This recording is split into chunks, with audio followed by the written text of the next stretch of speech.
You're listening to the iRacers Lounge podcast, where we discuss everything iRacing in a casual setting. Enjoy.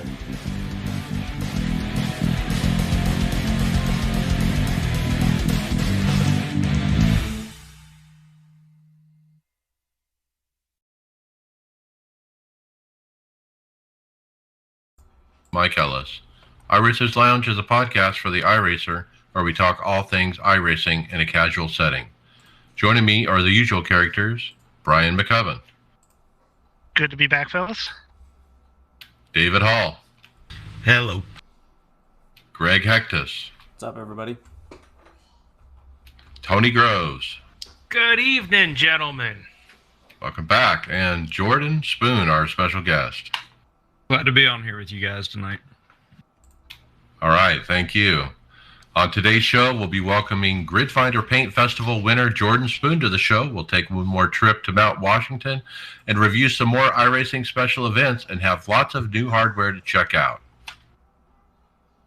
And remember, guys, you can follow along with us on your PC or mobile device in real time as you listen to the show and see for yourself all the great topics and products we'll discuss by visiting iRacersLounge.com and selecting show notes. So hope to see you there.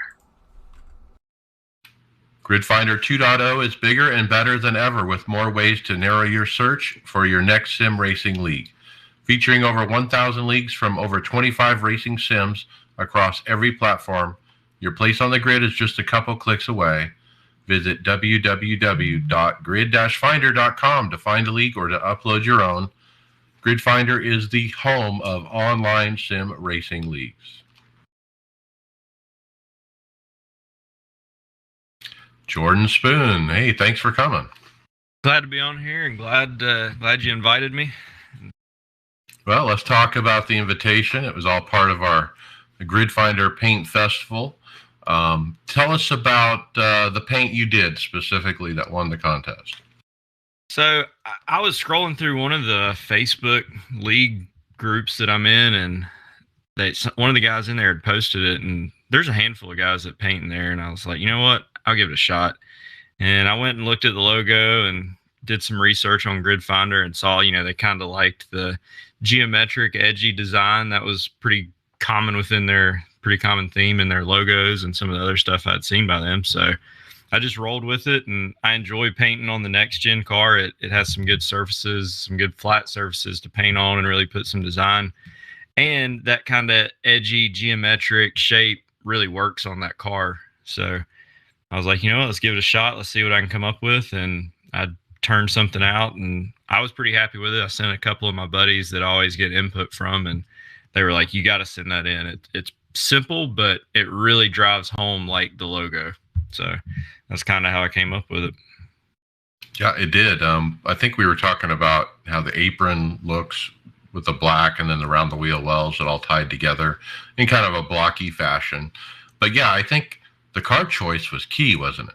Yeah, the car choice was huge. And I've done a few paints on the next gen, and it's always hit or miss. If you get something with kind of that blockier design, it really and if you nail it, you've nailed it because you just sit back and look at it and you're like, yep, that works with that car shape.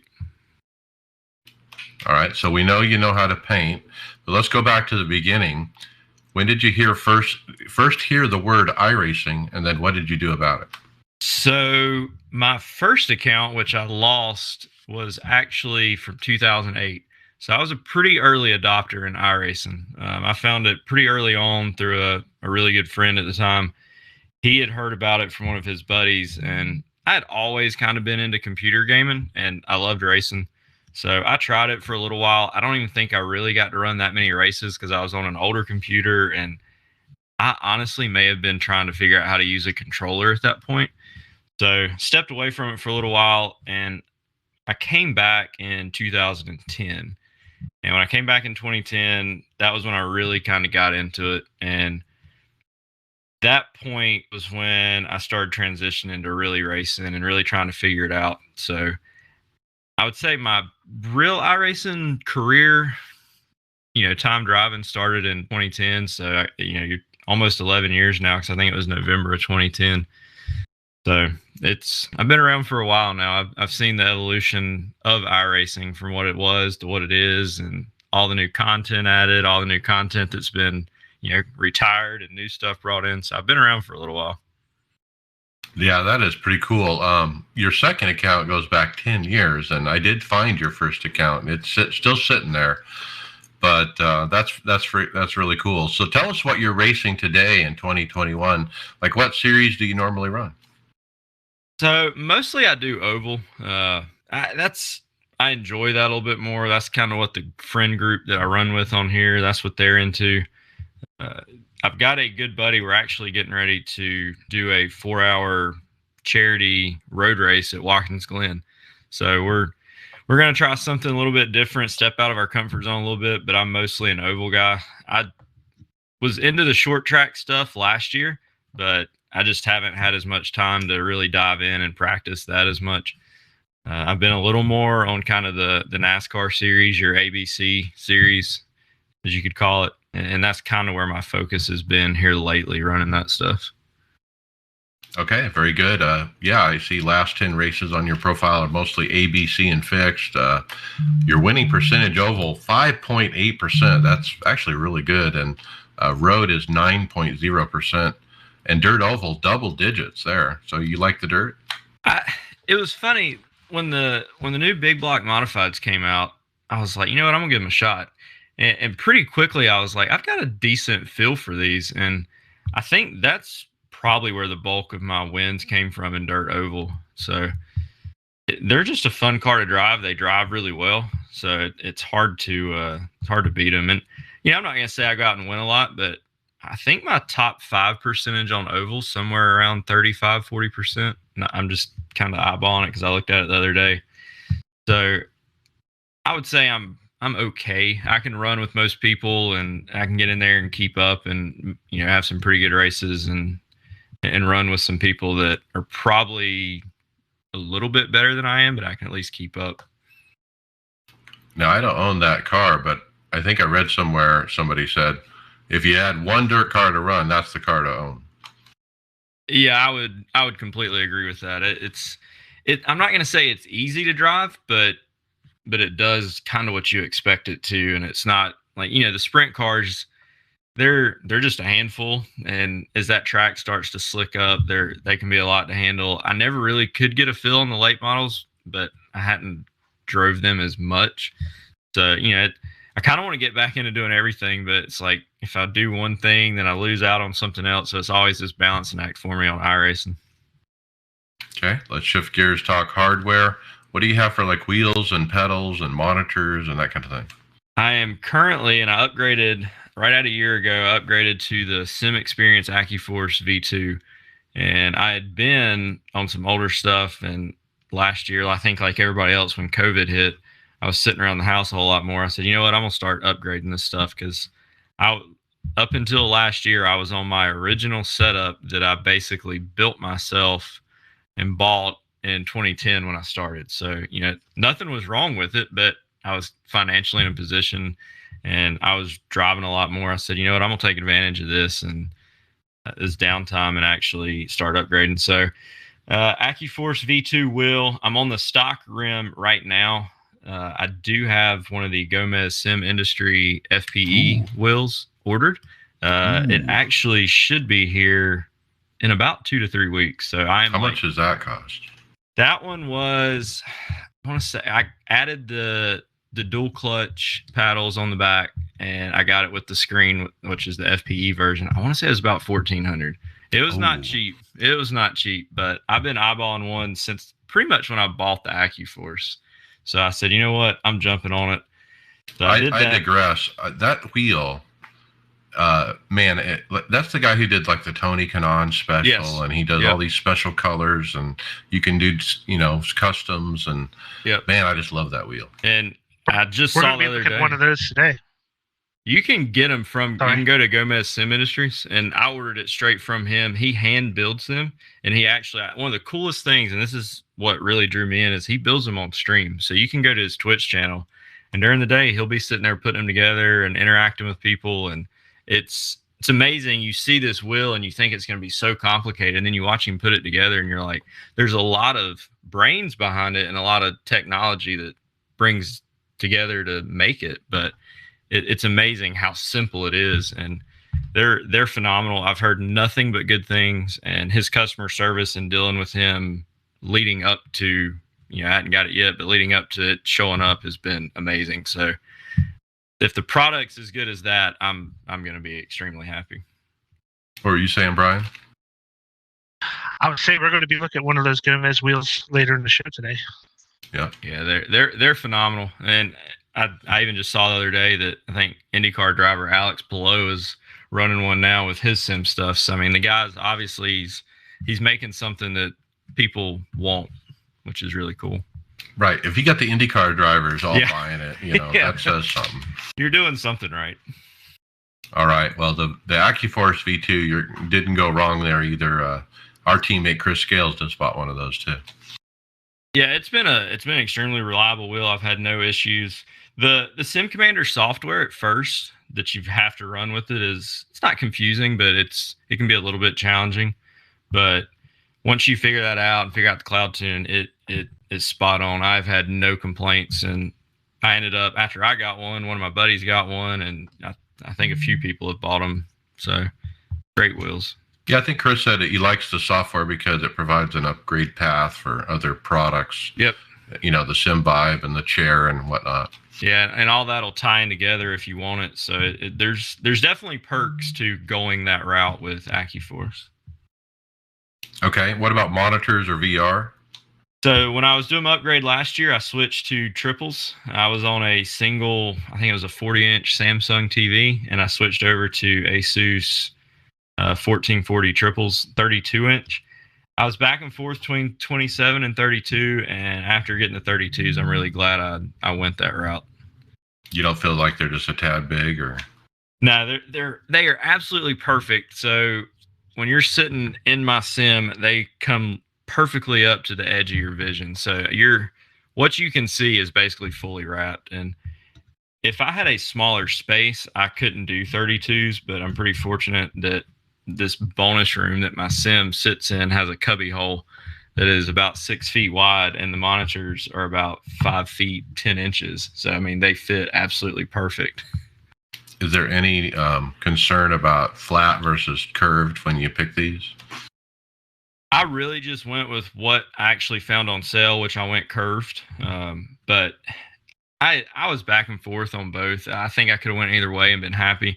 I will say the curved, once I got everything lined up perfectly, it does have a pretty nice shape to it.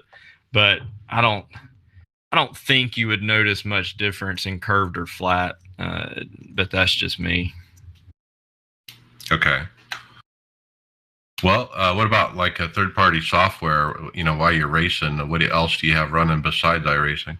I am a huge fan of Caps. Caps has been a lifesaver with fuel strategy and stuff. And then after Caps, I ended up finding Crew Chief about a month later. So Crew Chief and Caps are about my two main things that I run, and they have been extremely helpful, and especially some of the longer races and being able to, look at fuel mileage, or I guess, how much fuel you're burning per lap, and do some quick calculations. And, generally I have a live spotter, and one of my buddies will kind of alternate sometimes. So having that is always helpful, because I can feed him some of that data if we don't want to use Crew Chief, and we can kind of do our own math to figure out some fuel strategy.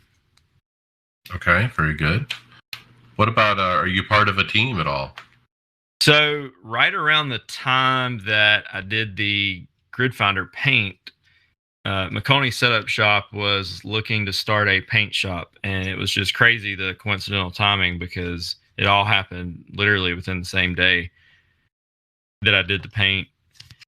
I started painting for McConey, so I guess you could kind of say I'm on his team now, where I'm running all their stuff, and that was one of the teams that my buddy was on anyway. So I've kind of gotten pulled into that, which has been cool, because really it was just me and a couple friends kind of running solo. So I'm working with and helping with McConey Setup Shop and doing their paint stuff. So that's really, I'd say that's the main team that I'm a part of now. That's nice. I mean, it's good to have access to good setups, and it's fun to be racing around other people. Yep. What about league stuff? Do you do any leagues, or is it just official, or what?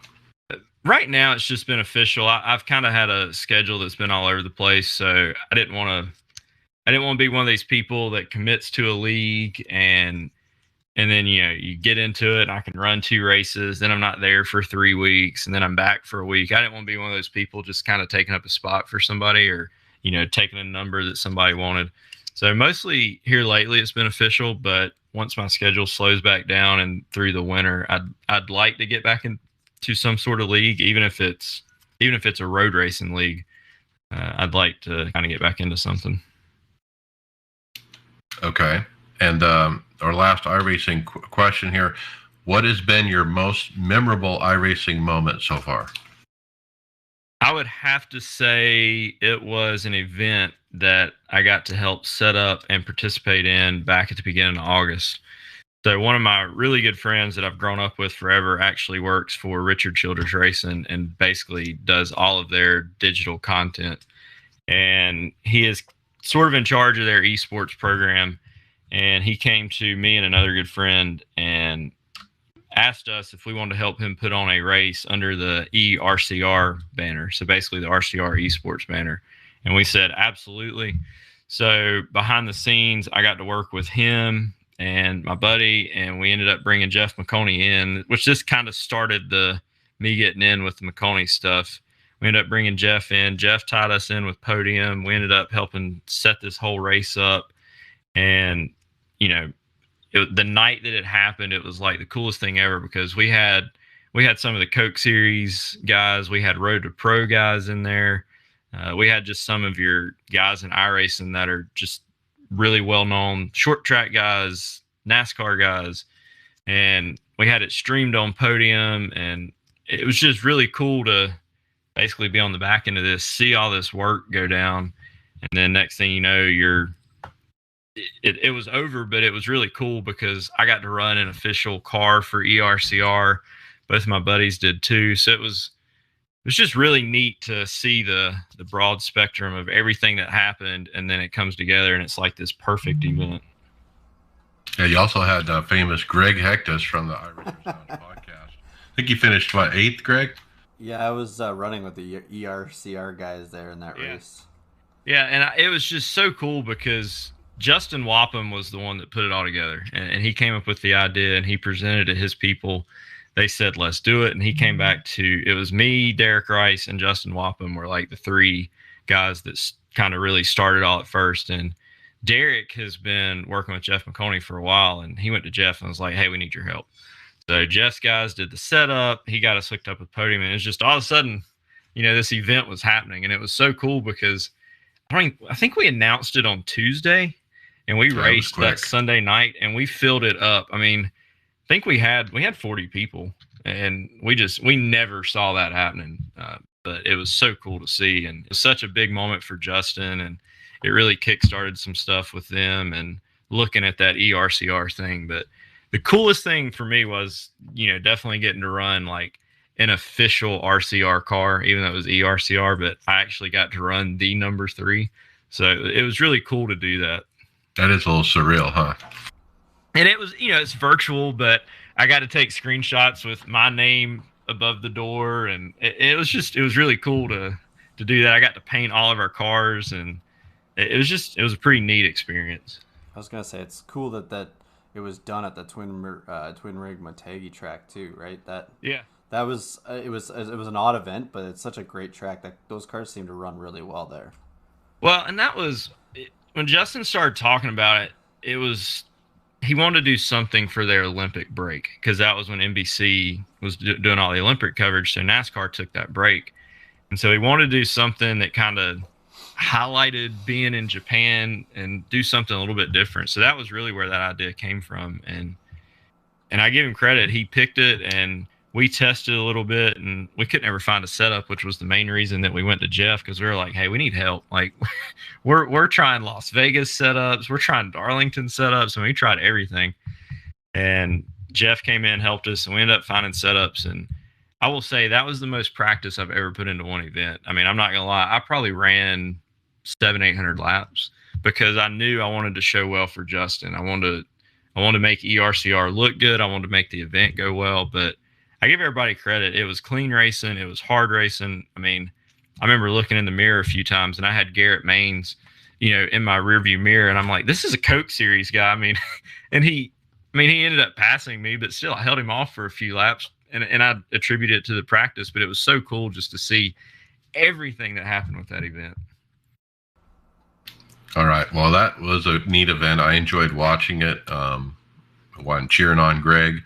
I thought he was in a good position there to finish, but man, all those late cautions just killed him. Yeah, those late cautions were brutal for all of us, man. I was struggling on restarts into turn one because the car just wanted to wash up so bad, and I was like, every time. I mean, I knew I could have had a top 2 or 3, and I was right there with them, but that last restart just threw me off. Yeah, the aero push at that track, because it's such a flat sweeping turn, it just doesn't hook.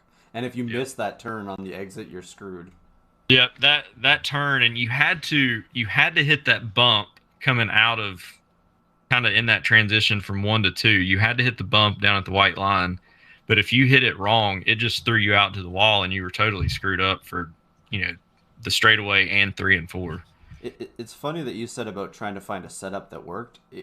Nothing would work to translate to that track, but I've taken that setup and gone. I've tried it at Michigan and I've tried it at Pocono, and it did have some speed if there was a little bit more tuning on it. So it's kind of those kind of tracks similar to that type of surface. That's interesting. Well, Jordan Spoon, it's been a pleasure to get to know you a little bit. Thank you so much for coming on the show and taking your time to paint that Grid Finders and iRacers Lounge paint. It looked great. And, I hope you enjoy the glove. We're going to get you some gloves and $50 in iRacing credits. And, hey, thanks for coming on the show. Well, I appreciate it. And I was glad I found the contest and was able to put in for it. And thanks for inviting me on. It was fun to get on here and chat a little bit. Yeah, and if you guys, put on events like that, you let me know. We'll make sure to get it on the show, and we'll get that room filled quick. Yeah, we're hoping. Obviously, RCR is in the midst of a playoff battle between their two guys, so Justin is quite busy. So we hadn't got to planning anything else, but I'm sure once the off season rolls around, I think we'll have some time to maybe get something else in the works, because I know Justin was extremely happy with what went, and we'll definitely have another event planned soon. All right, we'll see you on the track. Thanks, guys. Have a good evening.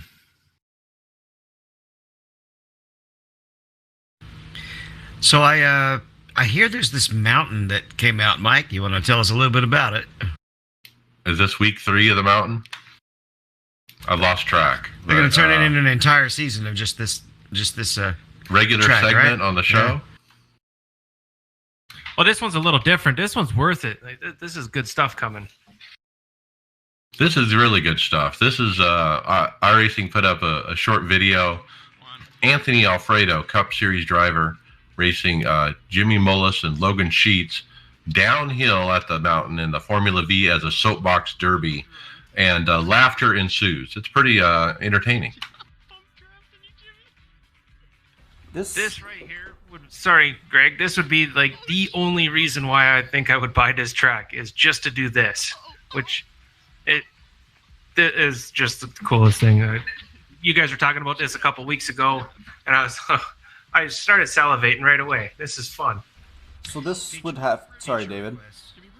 Yeah, feature request would be an actual soapbox to go down the hill. Well, so this would be, obviously they were hosting a room. That's the only way to do it, right? They would have just had to been hosting. And then what you do is you all start in the same spot, and so you would just pull one car forward of 5 feet. The other person would pull to the right 5 feet, and then you would all 3 be there, and you just go. Initially, you kind of ghost through each other, but once you get on the track, you're solid. That's awesome. It looks so fun. So the next, is there another week off between now and the end of the season? I think they're going straight through, Tony. I think that was it. Oh, that's a bummer. Well, the first week that there's not like an NIS race, this needs to be like the iRacers Lounge, soapbox derby. Love it. Great idea. And the trick will be to try to line everybody up at the top of the mountain. Yeah, realistically, how many cars do you think you could fit up there? It's tight. I mean, when these three, look at the beginning of the video, when the three start, I mean, one guy had to be behind the other two. Oh, yeah. I mean, like, you're going to have a good spread. Like, you're going to have guys like at top speed and then other guys like not even going yet. It's going to make things really, really interesting. It's almost like a different form of racing that, obviously exists, but hasn't existed in iRacing. So it's definitely new because you don't use the throttle. You literally keep your foot off the throttle and you only use the brake only. And so all your momentum is gravity based. Could you use a handbrake in that? Would it work the same as your foot pedal brake, or would it be different? I don't know. Now, I have yet to go down it. I've been still trying to master going up it. And I did increase my time. I went initially at a 5:57. I went to a 5:50, and then I got a 5:43 this week. And then I kind of stepped away from the mountain for a while. Now, Anthony Alfredo put up a second video that showed him going up in the Subaru, and he did a 5:24. Impressive. Yeah, you could tell he was right on the edge going up that hill on that run. It was pretty impressive. He was getting one offs and 1Xs too, Brian. You could tell. Yes. There were a couple times that he was a little sloppy, but I mean, he was, like you said, just straight lining some of these S's and stuff. Yeah, I noticed that a bunch of times he was sideways. His car was leaning pretty hard when he was on the side of a hill. But if you want to learn how to do a fast lap, this is a absolute valuable, very valuable video to watch, just to kind of learn the line and learn what gear to be in, that kind of thing. One thing I noticed watching it is he keeps his revs up higher more so than I do, and maybe in a lower gear than I do in some cases. Maybe that's my problem. Another thing I thought was kind of funny was at the very top of the mountain, right at the flagger. He just blows that last corner, just runs off into the gravel. As long as he went across the line, right?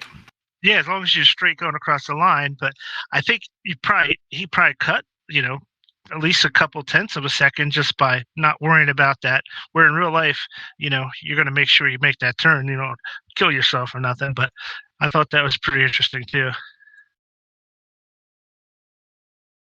How cool is it that, we have a current cup driver that's, probably busy as can be, flying all over the country, but he still finds time to do this. He seems to be busy. He seems to do a lot of streaming Monday nights, because it always pops up in Monday nights is where he does all his stuff. And he's built a community. They call it the Sauce Pit. Very active on Discord. He throws up quite a few videos too. So he's maintaining that as, I guess, a part of his marketing is keeping that streaming presence going. I like it. Well, we can coast down it. What about walking it? Yeah, so Mike found this website called irtrackwalk.com. So, and it's if you guys are familiar with like Google Street View, where where it puts your camera, in the middle of a street, and then you can click to go to the next step. But at each stage, you can zoom in, zoom out, turn left and right, look up and down. Well, they did that with Mount Washington. So it starts at the bottom of the hill, and it's a frozen freeze frame basically of the hill. You can look around with your mouse, look up, down, and stuff like that, and then you just click to the next advanced point and you move forward, 100 feet or whatever it winds up being. And you can do that all the way up the mountain where you're just going step by step. And like I said, it's just like a Google Street View where you can, at each step of the way, you can pause, you can look around, you can zoom and just really check out the view. It would be, if you really want to learn this track, step by step, you can see each individual turn as you go and really see the surroundings. You can see the hazards, the rocks, the trees, and everything. So I can't see a better way to learn this thing other than driving it 1,000 times, where you can actually get a good view of what you're driving through. Yeah, we've talked about irtrackwalk.com before. And this is an interesting one. And it works on an iPhone too, or your cell phone. And there's even a feature where you can push a button and then you take and spin in a circle, physically spin, and the camera will spin with you. It's some pretty cool features. It offers a VR too, right? Like you can go in your own headset, because as soon as I clicked it in, it turned my headset on. Yeah, it's got a VR version. Now, if you go to their website, I see Mount Washington, I see Red Bull Ring, Monza, Silverstone, Donington Park, Lime Rock, Brands Hatch, Charlotte Motor Speedway, Circuit Park Zandvoort, Cataluna, Road Atlanta, Watkins Glen, Lamar, Nürburgring, Laguna Seca, and on and on and on. It's actually quite an interesting idea. It's something that you think it would be something that even if iRacing, when they put in that briefing part, and when you click on a track and do it, it's something that would be offered in conjunction with iRacing, so that they could, you get a tour, you go around the track when you're in that briefing screen and before you actually log into the track.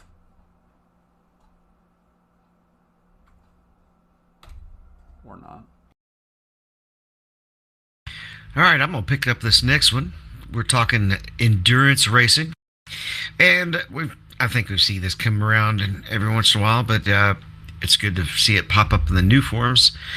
Twan van de Belde, he asks what next endurance race should be added. And I guess they're talking about the major marquee events. And most of them are covered, but probably the most popular one on the few replies so far might be the 24-hour of Lemons. And that's been done a lot unofficially. I don't know if it's ever been actually done officially. Well, they're talking the beat up Lemons car is what they're talking about, right? Isn't it? Yeah, there's been 2.4 or 24-hour of Lemons cars where they just pick some of the older junkier / legacy cars, right, and throw them in there. So like a Jetta or the Kia kind of thing, and run those for 24 hours? Yep. I grabbed this post because of what Ben Woods was saying. Now that we have a point-to-point racing like Mount Washington, what about the Baja 1000? What about the Dakar Rally? Do you know how long it would take to scan one like the Baja 1000? How long is the actual track? No, it's not, like, because they do multiple laps, do they not? Or is it actually a point to point? Is it a full point to point? I thought they do sprint, like they have areas where they loop again, don't they? They do have areas where they loop, like even on Dakar Rally, they have like one day you'll make a loop in a certain area, and the next day it'll be somewhere else. I'm wondering if this becomes a thing where you get like a rally stages, where you have 10 stages over a night or something like that, and they add the times together to create your who wins or something like that if they get a whole bunch of point to points. Well, just think about how long it takes to load Le Mans. You're gonna need more than 3 minutes, right? Well, Nuremberg's longer.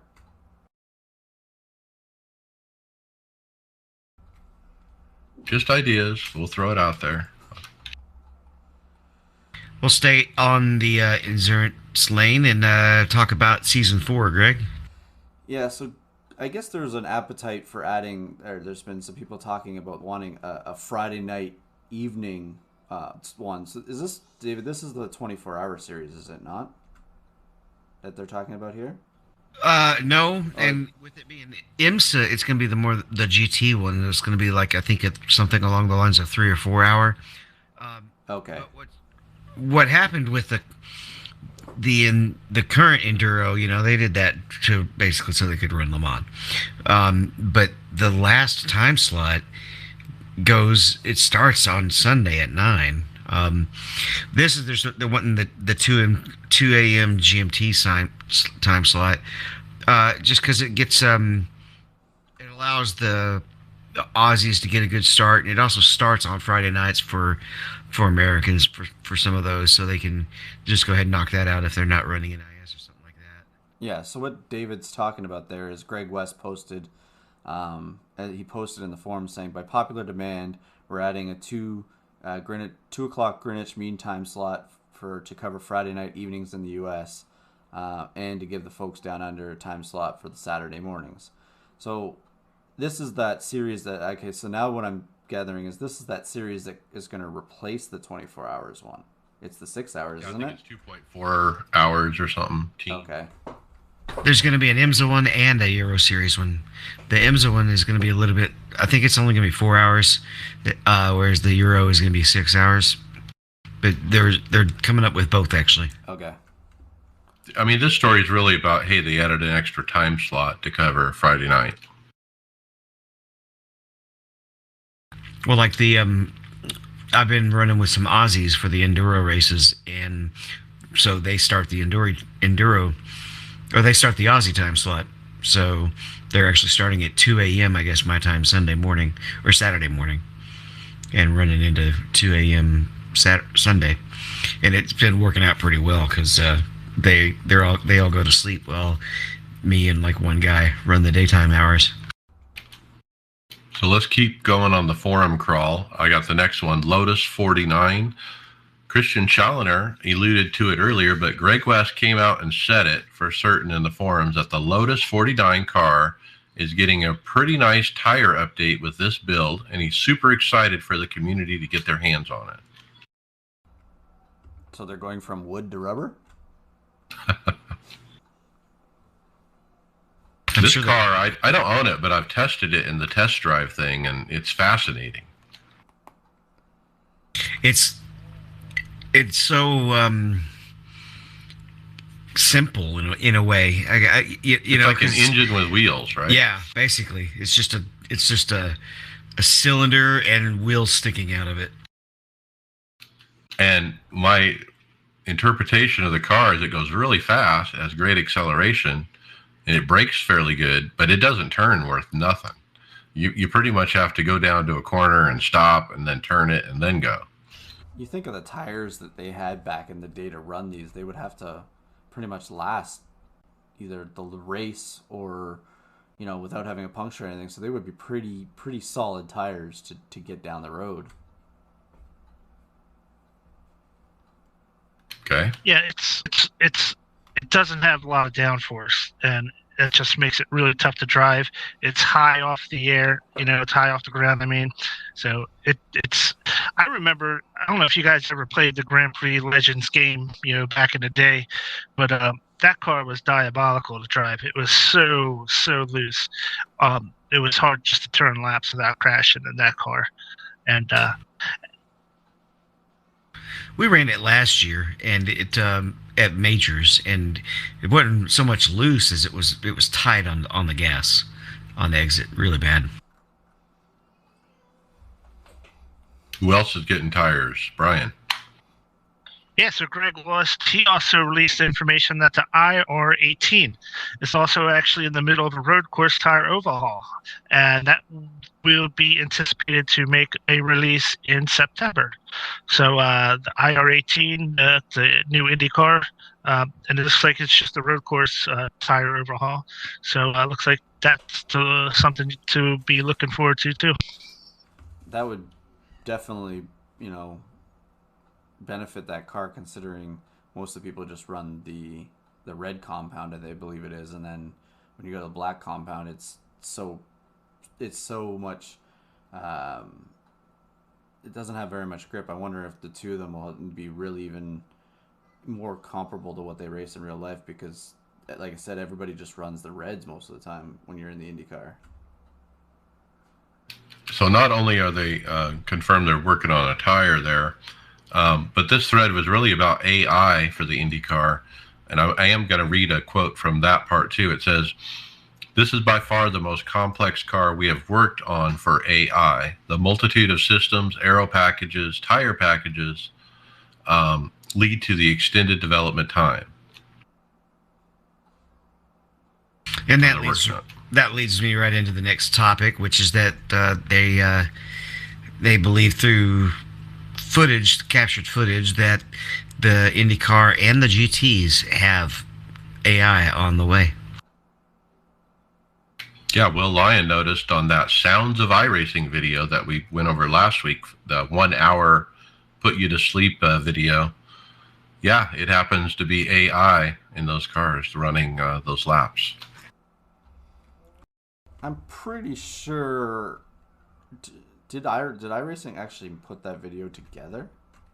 Yeah. So, I would guess that they can control at any time what they want the cars to do on the track. So if they want it to do, say, follow this line, they can make a video out of it really easily. I'm sure of it.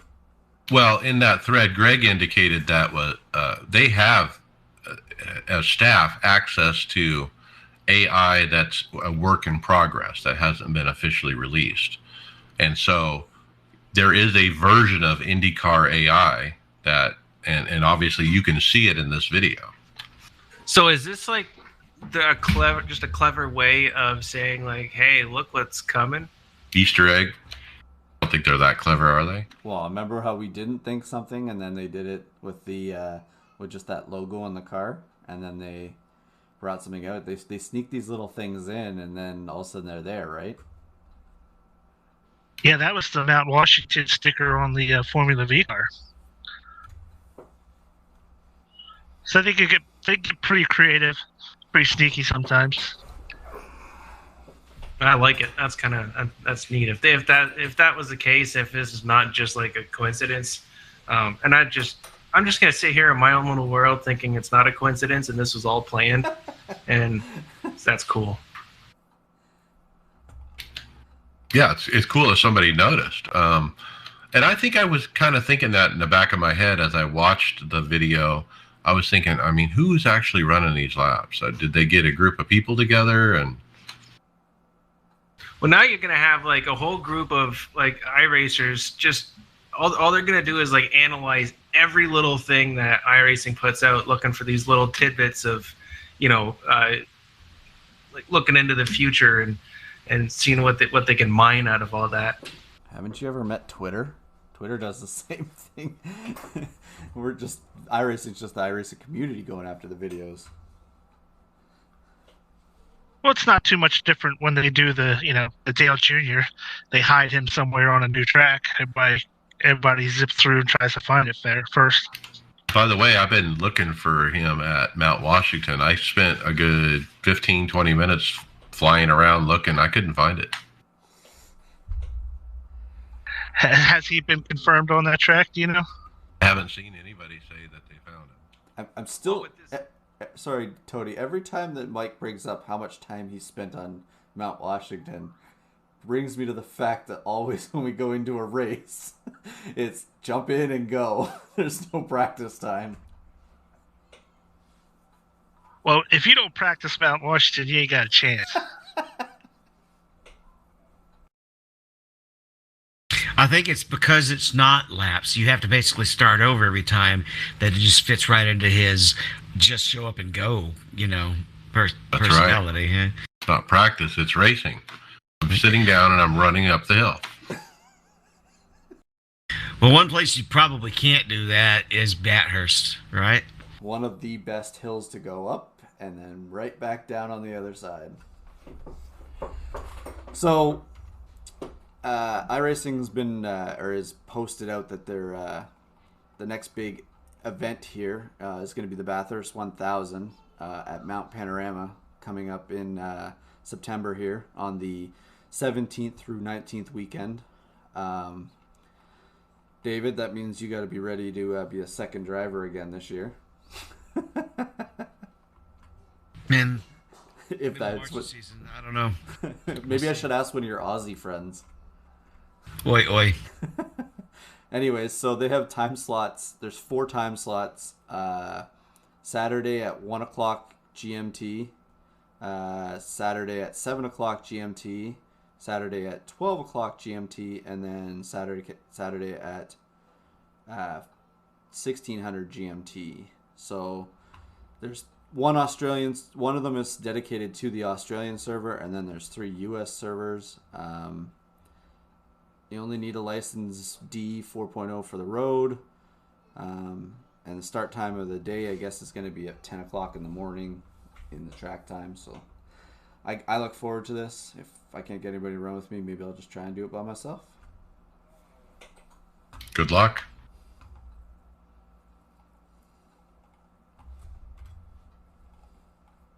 And Ty is getting it done again, right, Brian?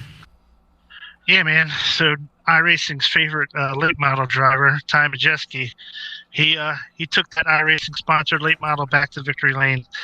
This time he was at the Hawkeye Downs in Cedar Rapids, Iowa, on race last Friday night. So Ty Majeski getting it done. He's just a maniac in those late models. Well done. Love to see those iRacing colors in victory lane. I think they're getting a good value with that sponsorship with him. Next up is a video by Ermin Hamadovic. And I found him because he did a review of the CSL DD wheel. And so I was subscribed, and then I found this other video. Well, it turns out this guy's not an iRacer. He runs all the other sims. He's a heavy-duty sim racer, but he doesn't do iRacing. Well, he borrowed somebody's account, and he did iRacing for the first time. And he put up his YouTube video about what he thought of it. And it was interesting to hear a different perspective. Greg, I think you heard this video. Yeah, and I thought about it, even like I gave my opinion in our messenger there. I've watched the video, and I felt like when he started off the video, he went in with an intention to not like it. So did that askew his opinion on the video? Not sure, but it's probably no different than any of us going in and go say, Mike, if I told you to go review or go play NASCAR 2021 and on the PlayStation or something like that, you're gonna have your own take on it, right? So I don't blame him for that. It might be kind of like having Mike go in and do a review video on the UI. Right. Yeah. Okay. That's a better one for him. I just, it's good to see it. Like, I can't comment on how these other sims feel. I've focused on iRacing my whole career, so I don't know what the other ones are like. So he's probably totally right about what he feels and the difference. It's a great video showing he at least tries a lot of different cars in it too, because I guess his buddy who had it tries a lot of cars. I think what he also said there was too is he doesn't like the way that iRacing monetizes their where you buying everything, right? Like, I guess some of the other sims, they're based off of mods too, right? Like, there would be a mod community for it, where we don't have a mod community on iRacing, right? Yeah. Hey, Greg, I just wanted to add real quick, because I watched this too, and I wrote down his quote word for word, why he never tried it. He said that he never tried it because of its aged engine and predatory monetization model. That was his exact quote. And when I watched that, I was like, wow, this guy's coming in with some serious bias. But I'm glad he tried it, though. And he did make some points that seemed pretty good. One of his criticisms was he was very critical of the force feedback system. Now, I've never raced with any other sim, so I can't compare iRacing's force feedback to any other sim, so I can't compare that. Maybe he's right about that. I can't say that for sure, but I have heard that criticism before. And everything looks really yellow. It's got a yellow tint to it. And that was one of the very first things he said. And I think he even jokingly or mockingly turned down the contrast or whatever you do to make the yellow go away. Well, the problem is we've already gone over, like, I think there's already graphics settings to change out that part of it in the first place. So maybe the guy that he got is trying it for, well, I guess he's just trying the account from his own system, I guess, then, right? He wouldn't be at his friend's house. He's just using the account. So he has to adjust it to himself. I don't know how that competes with any other sim that's offered, but he didn't. The other thing too, the tire model was another thing with the way it feels, and what do they call it? I can't remember what he called the slide there.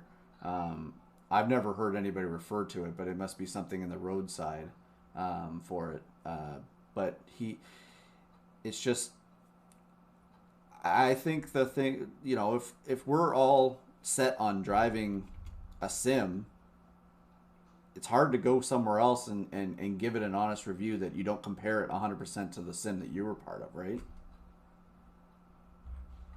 I've purposely have stayed away from the other sims. I mean, I'm kind of invested in this one, and it's more than enough for what I'm trying to do, and I don't need to add, these other titles in to what I'm doing anyway. So I haven't felt the need to go to another sim. And another thing, if you're a NASCAR or oval type of racing, there's really nothing even close.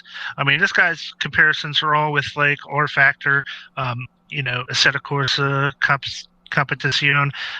So he's really a road course guy, which is fine.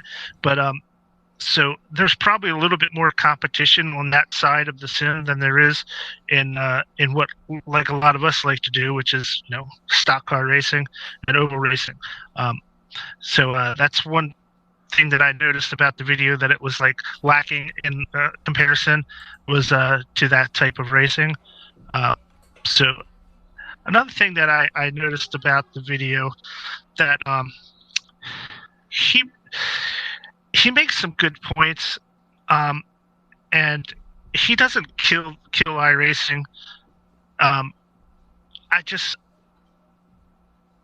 I think he underplays how much the community is involved in iRacing too. It's such a big part of this sim. He did mention it to a point, but I can't imagine other sims have quite the same community setup that iRacing does. Now, looking at this too. Sorry, David. You can go ahead, David. I'll let you go first. Or, I mean, we got great leagues going on, but at the same time, also, how many, in any of the other race rooms, how many of them actually have something of a league effectively that has 500 or 600 members in it, right? Where you're able to run those leagues, kind of like NIS is effectively, right? I don't think any of them have that kind of a community size. Do you think it's also easy for him to say them? What did you say? The aggressive monetization system. Like, what if you reviewed this, say, in 2010 instead of 2021, when the sim wasn't very big? It wouldn't look like a huge undertaking, depending on for the amount of money you would spend in it. You have your membership fee for the year, and the sim wouldn't have had as many tracks as it did. But if you're starting, we're what, 15 years into 12 to 15 years into iRacing, yeah, you're gonna be way behind if you're starting from the beginning. It does look aggressive, but to all of us, how many of us have purchased 40-50% of the content already in our career because of time over the time? Right. Yeah, he does slam iRacing pretty hard for the monetary part, but some of the things he got are wrong, because he was saying, he had mentioned that, referred to iRacing as like raking in a bunch of money early in its days. I was like, dude, this from what we heard, iRacing really just started making profits like about a year ago. Right. They have not been rolling in money. I mean, they've been collecting it, but they've been spending it faster than they've been collecting it for almost its entire run. They were bankrolled for 9 years. Right. So I don't know if he got that part right. Maybe he's not aware of it. That's fine. But I bet that iRacing spends more time on like scanning a track and getting everything exactly right than any other sim out there, and that time is money, and that's why these tracks are individually priced out like that. So you're paying a little extra for the extra input that they put in, the extra attention to detail that they add to the sim. And just all the continued support that every track does have until it's rolled into a legacy track, right? Right. And saying that as an aged engine, this engine's getting updated all the time. This is not the same engine from 10 years ago when it first started. It's constantly evolving, and that's something that I think whereas another game just comes out with a new version or something with the newer graphics or whatever, iRacing's just adding and evolving over time, as opposed to just scrapping their old system or just borrowing from it and redoing it from scratch. I think the other problem is iRacing, he's not wrong in the fact that it is an ancient system. We're not going to argue that it's an ancient system, but it's easy to call something an ancient system when it's been going on from 2008 to now, like you're saying, Brian. It's being updated all the time. When something comes out, say 2019, like it's no different than a pair of clothes or shoes or anything like that. Like something newer, it should be better, especially in technology parts. So the business model, I got to stick up for that too. I mean, without the reoccurring charges that happen monthly, we wouldn't be in a position where there's a dozen or so developers, constantly working on this product. And thank God they set it up that way, because you wouldn't have the iRacing we have today if they didn't.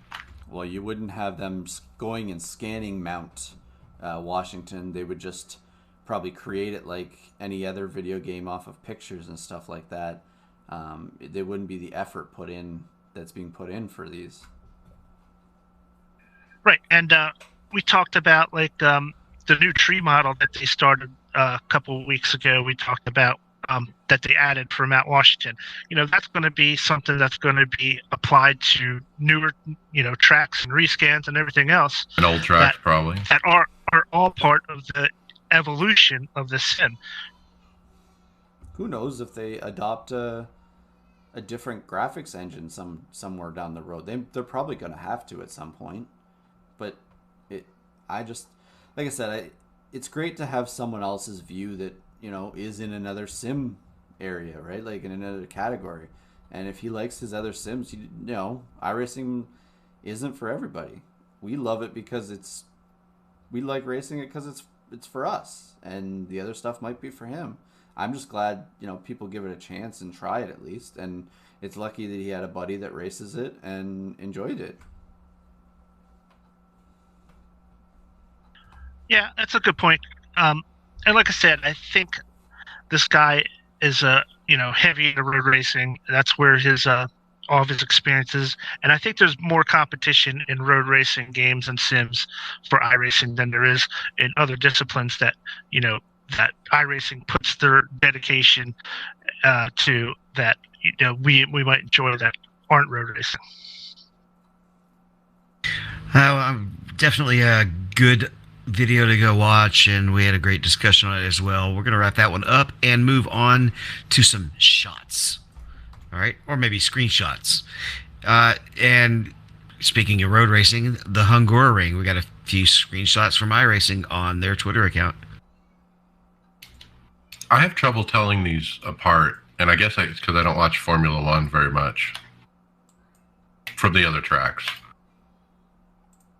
Yeah, I think a dedicated Formula One fan probably can pick this track out just from the few shots that are on here, but I couldn't. Well, the third one has this piece of art kind of thing that's, obviously, a unique to that track, and you would only see it there. So yeah, if you knew the track, you'd be like, oh yeah. I'm sure the stands are probably more recognizable as well.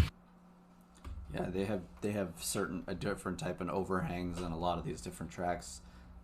You'll notice from it, but I don't. I'm an F1 fan, but not even to that extent. I don't think I could pick this track specifically. Hungaroring's not really, one that visually on my eye from these angles I could have picked it out. Now this one's got me excited. Yeah, so David Tucker announced in the forums that next season you will be able to hit Control Z anytime when you're out in the car, when you're out of the car, and use the mouse to move around the world. So normally you used to be able to do this with the camera mode up, but now it sounds like they've taken that step out of it, and you can just do it at any point to just scroll around and in race check. You can go around the track. You can sit at a corner and watch cars come through it, type thing. It's a great camera. I call it when you go in Control Z mode. I always consider it the drone mode is what I always think it as. But they're also adding the center buttons of the mouse will control strafing, and scroll wheel will change elevation. So that's something that you don't get in the camera view. So I think this will bring a lot more immersion to it, especially if you're in VR with where you can put the cameras and stuff for people that do use VR. But even, just to see things on the track, if you want to see how someone's going through a corner or what, I don't know. I think it's exciting, like you said, though, Mike. I think it's cool. I mean, you jump out of the car, you can immediately, Control Z and move the camera around with the mouse, without the Control F12 and pick a camera and all that. I wonder if they're using Control Z or if you can map them like you do in the camera mode. Maybe maybe you can do it with a different button, say on a button box or something. No, I use a trackball, not a mouse, and it actually doesn't have a scroll wheel. So I wonder how I can do elevation change without a scroll wheel. Probably can't. All right, the next one, this was a neat article put out by cnet.com, and it's an article where they basically interviewed founder Dave Kamer, CEO of iRacing. He sat down with them, and it's a history lesson on iRacing. We've seen these before, but it does go into the history quite well. There are some quotes in here I want to read out loud, though, that I thought were interesting. He said, quote, he said his thoughts on the comparison to other racing titles. Every race game manufacturer talks about how realistic they are, but from my biased perspective, I think that's all bullshit. I love it. He's a little blunt, right? Yeah, he probably spends more time just taking apart tires and trying to make code out of a tire than most people spend, doing anything else in their life. Yeah. So he's probably pretty protective. Yeah, and I bet you he's picked apart some of those other sims too. You got to know your competition, right? The other one was, he said, most racing games, Kamer mentioned in the article, created a fantasy aesthetic where you, the player, are really, really good at driving, even if you're not. He says, quote, the reality is if you get a Ferrari and you don't know what you're doing, you're going to crash it very quickly. And then at the end of the article, it said this. He said, Kamer isn't dishing details, but says iRacing's long-awaited rain model is nearing completion and that there's much more to come. Quote, I've been in an R&D phase now for a while. I've got a pretty big set of changes that I'd like to make that I think will make good improvements. So this is the topic of the day in our chat. What is he referring to that he's working on a big set of changes? Snow tires and snow. Netcode improvements. Oh, David, come on. That's just from last night. Tony said damage model, I recall, for the Cup car, but I don't think that's it. Maybe the protest system. Oh. How about somebody else said new tire model? I think Bobby said new tire model. Yeah, I wonder, like, Tony or Bobby was making some interesting points about how he's right. We've been running the same tire type on almost every track. Do they start changing compounds for a road tire to a short track tire to a 1.5 tire to a speedway tire? Well, what he was talking about more specifically is they run a different compound for each wheel. He was pointing out that there's actually a different tire number for the right front wheel versus the left front wheel in the actual cars. I don't know if iRacing does that or not, or if they have one tire for all four wheels. Uh-huh. Yeah, that would be a game changer. Maybe they're going to have to make sure the lug nuts are tight. Maybe that's what they're adding so you don't get DQ'd at the end of the race. Throw your crew chief out. I really like the part where he says that that's most racing games create a fantasy aesthetic where you, the player, are really, really good at driving, even if you're not. That goes to the very core of iRacing's, how difficult the cars are to drive, because you can get very frustrated really early in iRacing because they're not easy to drive. That's how it really is.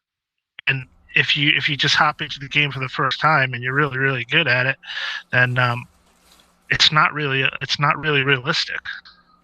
Unless it's the next gen car. How many times have you had a friend come over and be like, "Oh, that's cool," and you're like, "Hey, you want to jump in, try it out?" And the first thing they do is spin it out. Like, that's the first thing. Like, I don't think I've had anybody, actually go straight for more than 50 feet on the first try. Right. I'll always load them up on the centripetal circuit just so that they can literally just drive around in circles in a parking lot, basically, because otherwise it is pretty rough. My wife's nephew said anybody can drive around in circles, so I threw him at Atlanta with a setup in, and I told him to go around Atlanta. And yeah, he barely got off pit road without it going sideways. Like, they do offer, the one thing with iRacing is there's minimal assists, so basically you do get a little bit of assist to help you, but it's nothing. When you get out in the real, when you're racing and you're on sim, or if you go into the real world and get in your car, you're learning. At 16 years old when you learn to drive, it still hurts when you run into things. So, and you don't have things that, have bumpers around or foam pads around your car so you don't crash it. So that's real. This is real. I mean, he's right though. Like, games like Gran Turismo and stuff like that, you can just turn on settings to help you assist in steering or braking. This just doesn't have that. Well, you don't even have to put it to a race car. I mean, you jump into any other vehicle, it doesn't matter what it is, and it's going to take you that little bit of time to kind of acclimate yourself, get used to the vehicle, how it moves, and how it reacts to your inputs.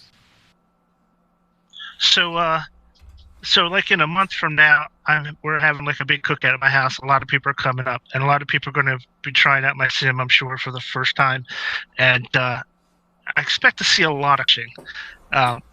But it should be really interesting to see how people who've never done this before, get on for the first time and see how difficult it can be. Yeah, I think about, playing a PlayStation racing game with a controller, and David's Kamer's right. I mean, you don't really wreck. And the way those games play out, you know, you're driving through a street, you know, you're driving through a city and you're turning left and right, and it's pretty easy. Like most people can do it. But yeah, iRacing's like different. If I can go back real quick to that one video we watched with the guy who tried iRacing for the first time, one of the criticisms he had of some of the other games he's tried is you were able to get away with stuff in those games that you could not get away with in iRacing. You would crash without a doubt, and in those sims, you were able to pull off some crazy maneuvers that just don't work. When you're talking about like the rubber band on the analog stick for Gran Turismo to get around the high speed course, and you can just run for 24 hours in the middle of the night, we'll let it keep going. Exactly.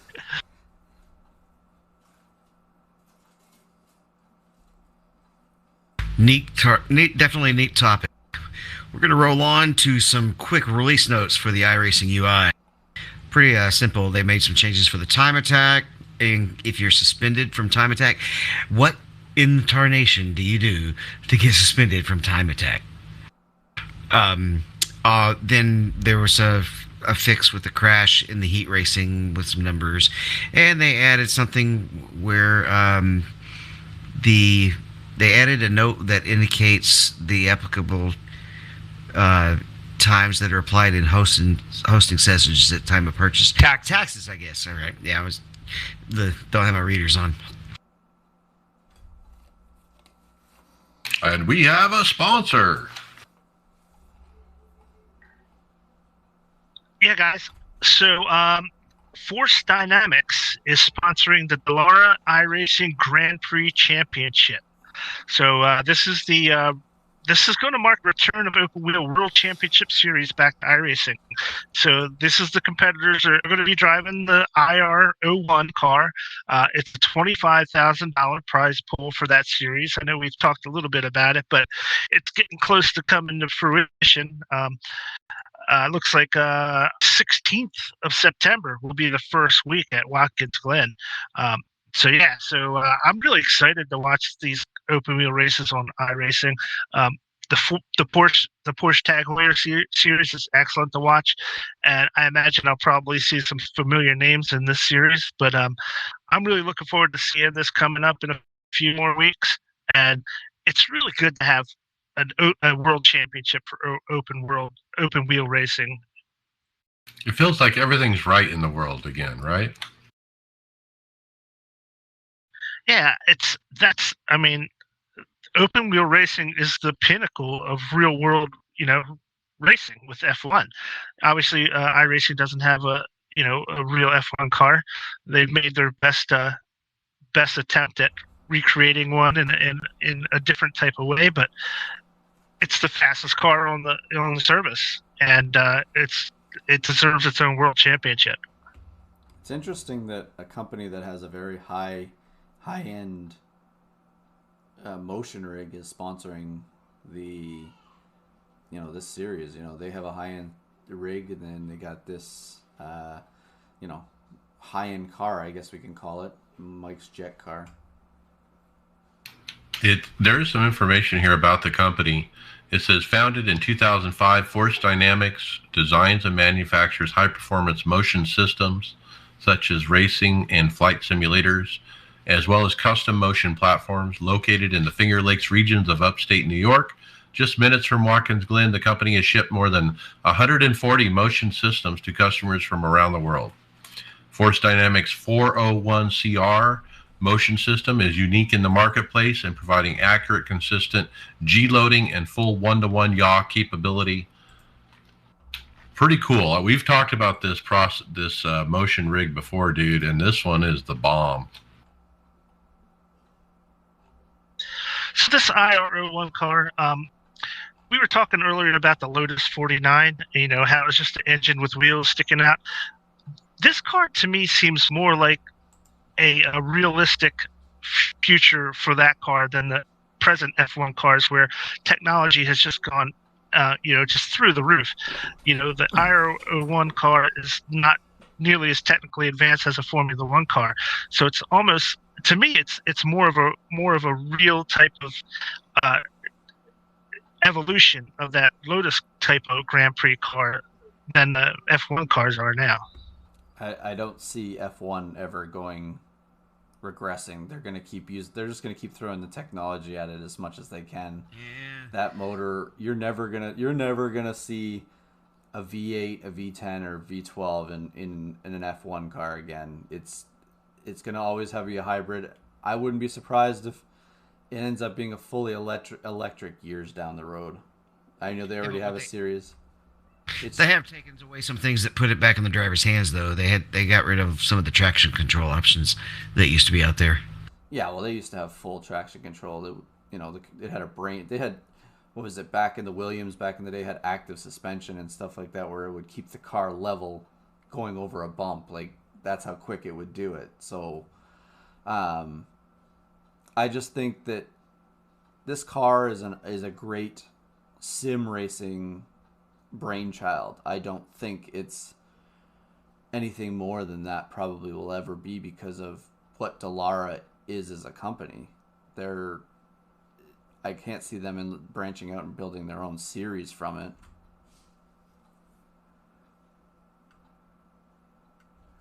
All right, we got 2 new tracks announced.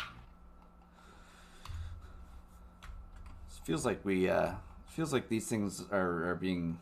I'm told I'm the only one that knows how to run the V8 cars, so I get all the V8 car topics. It looks like the Aussies are going to get some new tracks for the V8 supercars. So the Supercar Series Twitter page tweeted out that iRacing will be bringing Sundown International Raceway, a circuit that's 1.9 mile road course in the suburb of Spring Valley in Melbourne, and Victoria and Winston Motor Raceway, a 1.85 mile track in Winston, Australia. I'm not familiar with either of these tracks from hearsay name-wise. I'm sure if I visually saw them, I could tell you what they are. But it's good to see that they're going to have more road course tracks for these cars to run a proper series too. Yeah, so that will join Mount Panorama, Phillip Island, and Oran Park to make 5 road courses for them. This also is an announcement comes right ahead of the 2021 Cash Converters Supercar E-Series, which begins yesterday, Wednesday. The 6 race series is based on the popular iRacing platform, features $26,500 prize pool for the pro gamer portion of the championship, $10,000 awarded to the series victor. And I wish I could race more of these cars. These cars are fun to drive. It's hard to find full servers to run them. The Australia one, I'm sure, is pretty full all the time, but the US stuff, I'm not sure as much. Yeah, and their splits are probably in the middle of the night for us. Well, some of them, but the best time you want to catch the Aussies is late your time, late in the evening. They're all getting up. I think Australia represents iRacing pretty well. I always run into Australian drivers, and even in just open races and stuff. But if you run late night, even in the NASCAR tracks, there's quite a few of them on there. I think the thing that's been holding back the Supercar Series 2 for their tracks is a lot of them are street circuits, so they're converted areas that would be, it'd be like Long Beach, right? So it would be hard for iRacing to get down there and scan it. And who knows, with what Australia's been going through, I'm sure both of these, they were never scanned. They're probably given blueprints to get them because there's no way they got over there to get these tracks. All right, a couple of quick hit reminders here. We have the Operation Motorsport Benefit 4 Hours of the Glen coming up on September 12th. This is a great benefit. I interacted with some of these guys on social media last week, and they were ecstatic that we talked about their event on the show, try to get the word out. They're trying to fill the room and obviously raise some money for the Operation Motorsports, which gives sim racing gear to veterans, military veterans, to help them get involved in racing. You can go to madsimracing.com to sign up for registration. Brian, what about the other one? Yeah, this next one is the 8-hour IMSA race at Daytona. That's going to be held on September 18th at Daytona to benefit the local autism organization. Practices are going to start at 1 o'clock. 2 o'clock is qualifying, and 2:10 will be the officials race start. And you can find that in the forums. There's a link on our website. Podcast housekeeping notes. Don't forget the aftermath. Tony, give us a preview. A preview. Boy, oh boy, if I only knew. Yeah, so we'll be going this weekend, and we're going to be hammering on fantasy. That's going to be a big one. Looking like all three of us could be racing tomorrow night if Honda doesn't get their parts. Chris will be joining us, so kind of hoping Honda don't get their parts. That's been a while, so we should have a lot of racing to talk about. All right, very good. Don't forget the new website, iRacersLounge.com. And we are over on the Performance Motorsports Network. Check that out. And let's talk a little bit of fantasy. What do you got, Tony? Well. We got one race left of the regular season, and I'm looking at the stats here, and things are pretty tight. Like it's looking like Res Dog has it, though. I got to be honest with you. He's got himself, it's over 100-point lead. So really, unless he's like used up everybody, and all he has is like a bunch of Quinn Huffs in his back pocket, it looks like he's got it. But Just in Time and myself, we're really, really close for a second place battle. So and Greg, you're the only other teammate that's in the top 10. Like, I screwed up and I lost positions. I really screwed up on the weekend. What, you just miss on the picks, or? I was at the beach and I was like, oh, I'll be fine if I just leave my 5 in from the week before. It was fine, but I didn't put anything for the other stats. I forgot there was a second page. So I only got the points for the people I had. I never got a winner, manufacturer, none of that stuff. Yeah, those points are so key. I was able to score a few of those last weekend. Yeah, Tony, you actually won Michigan by a pretty good amount, 12-point win at Michigan. Yeah, well, I was holding back a few guys. When you get to the end of the regular season, you don't want to have like any of your top players. Like, you don't want anything left for Daytona, right? Like, and I'm still gonna leave like 2 Chase Elliott's on the table, 1 Chase Elliott on the table. I miscalculated, so I lost out on points there for sure. Yeah, it worked out in my favor for Michigan, but man, like, I've taken a lot of beatings this year. I was just way off the mark, and then I started to find my stride about the halfway mark is where I really started to kind of figure things out. And it looked like, the rest of the guys on the track were kind of settling themselves out and kind of figuring things. And Larson, well, he just wins everything, little bastard. But good stuff. Like, it's been a good season. Anybody nervous going into Daytona here, thinking Matt DiBenedetto, both the 3-car, the 8-car for RCR, Ricky Stenhouse, like these guys, I don't think it's gonna come down to the conventional guys. I think there might be a dark horse here that pulls one off and takes this because of it. You're really sticking it out on a limb there. It's a plate race. Well, yeah, I get that, but normally the plate races have gone to, if you look at the history in the last couple of years besides McDowell, has been guys that were in the chase already. Well, I mean, Yeah, you like all those names that you just said, Greg. They're extremely, extremely hungry. Like you've got Reddick and Dylan, like right on a bubble, right on a cusp.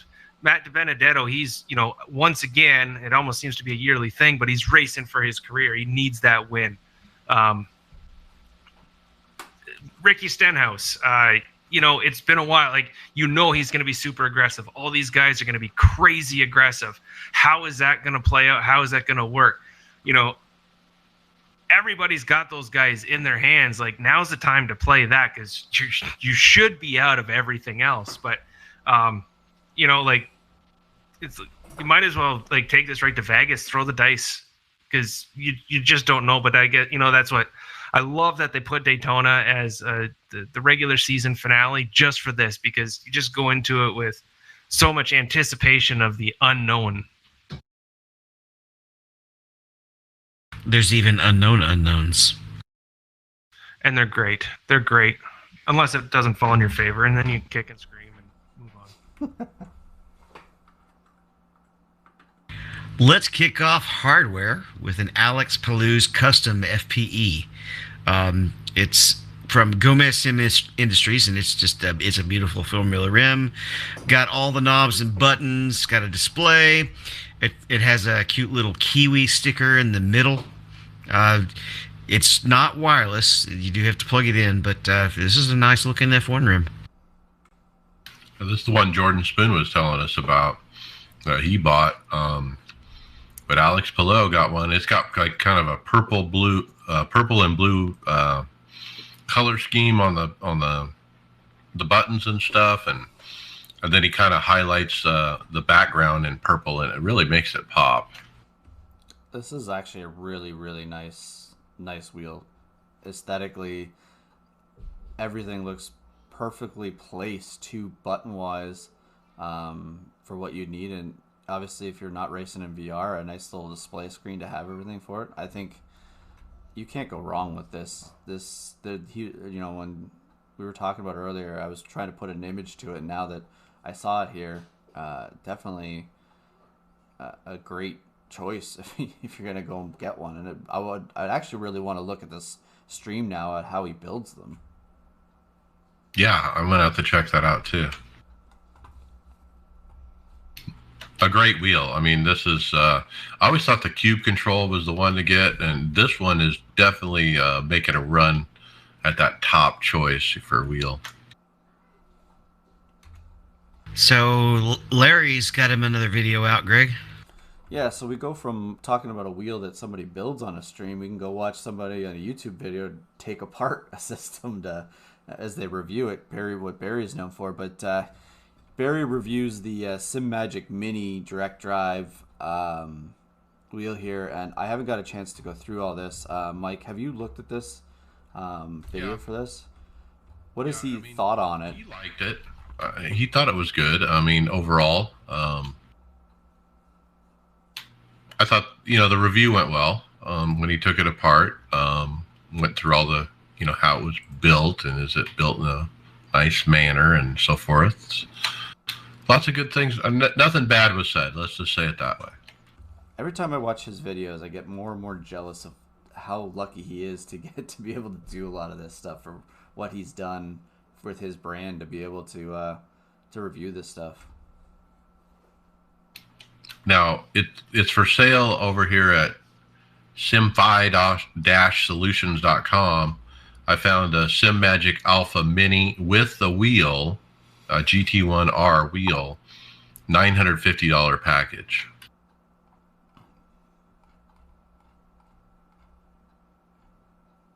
Not too bad. I still think the CSL DD is probably a better value, though. Are you sure about that, though, Mike? As this push is a little extra. It's got a little extra torque to it. This one sits around 10 Newton meters. That's true.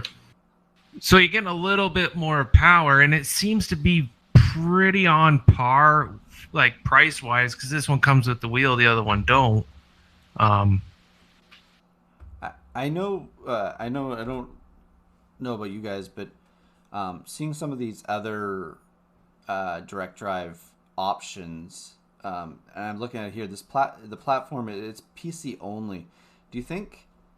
I know a lot of you guys don't use console-based racing games, but do you think sometimes the Fanatec, because they have that option, even with their direct drive, I mean, it does look like a better option at a price if you got both your Xbox and PlayStation involved with the PC part of it. Like, it does offer a little bit more just on that part, and this is strictly PC, but, you know, it depends on, you know, when you research and buy wheels, you know, you're probably thinking of that when you're doing it, but I just think of, at the price and stuff, if you look the difference, you know, you got a good choice of wheels there depending on what you're looking for.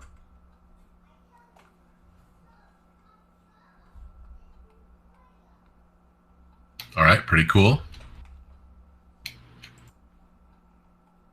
Brian, we have a button box. Yeah, this one comes to us from U-House Racing Designs. It's starting to take pre-orders for their YRD button box. It's plug and play, equipped with the cover switch, 2 on and off switches, 6 programmable buttons, and 3 tune dials, 2 toggle switches, and a fully functioning brake bias knob. So if you're interested in pre-ordering it, you have to send them a PPM, a private message, on their Facebook page, and they're asking for a $50 deposit to place your order, which will be applied to the final cost of $130. And they're also thinking it's going to be about $10 to $15 to ship it out.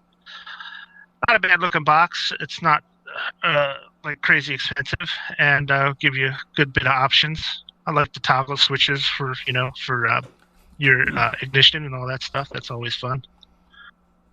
It's nice and compact, and you can hopefully you can use that brake bias knob any way you want, right? Just through programming, because you never know exactly what you're going to need each button to do. For example, my pedals in my oval wheel actually control my brake bias, but there's definitely got a lot of good options all right there, and even for like a VR user, it would be easy to find all of those buttons. Anybody that was listening there when David said it, he meant his paddles, not his pedals. Pedals, tomato. Pedals are where your feet are, paddles are behind the steering wheel. So this is Brandon U-House, right? The painter? Yep, that's right. Painter, and he was a teammate a little while back. Frequent co-host of the Aftermath. Yeah, we do have him on. He's come on and sponsored us a bit and done a bunch of paints for us. And like I've said on the Aftermath, he's solid. He's a solid guy, and you can see that for yourself. You just go to his Facebook page and see how he interacts with everybody. I've not seen anybody say a bad word for him. So if he's putting this out, he's put his research into it, and you're gonna get yourself a solid piece of equipment there. My only issue, it's nothing wrong with the unit, but I wish they would show you how these can be mounted. Sometimes you just don't see how these get mounted. That can be very important, whether it's something that's going to work for you or not. You know what I mean? Yeah, that's Why don't they do that? That doesn't show up on it. I don't remember seeing that on any button box that we've covered in a year or 2 or 3. You're right, because even the button box that I purchased, I had to take the face off, put 4 holes in it to go through to attach where I wanted to, and I made my own way of attaching it. I'll correct myself. The DSD ones, they are basically designed to go directly on the base, right? Yeah, or your wheelbase, correct.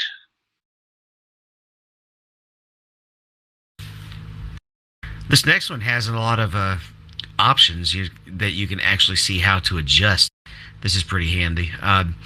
It's the Nagasa pedals, and they're from 3D Wrap, and they're talking about in the post some throttle and clutch, but this video is actually on their brake pedal.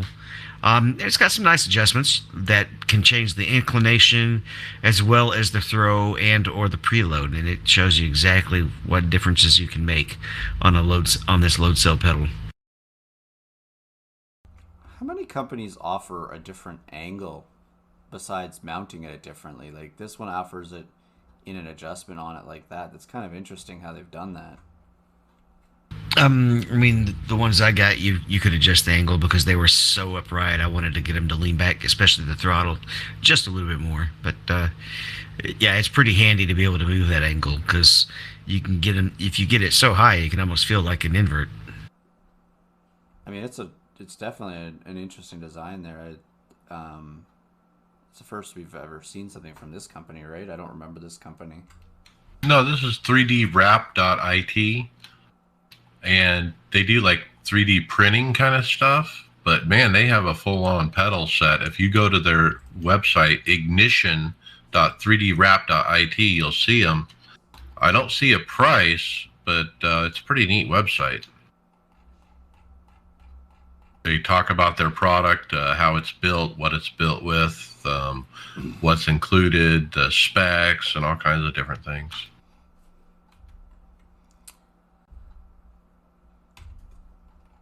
Not sure how to buy this. Oh, I guess I have to hit buy now. There we go.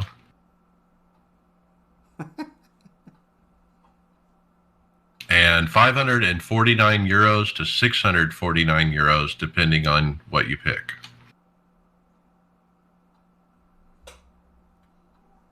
So they look like a load cell type pedal. But boy, man, we have a lot of pedals. Seems a little bit higher end. Is that just for the brake pedal?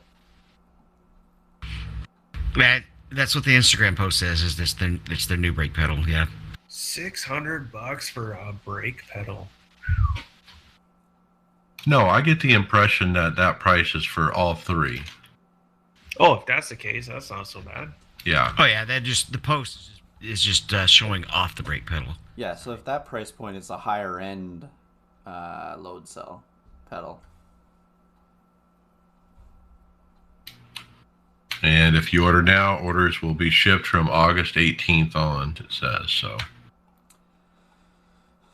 check them out. We're going to jump around in the interest of time. I'm going to jump ahead to... I wanted to talk about Brian's dome.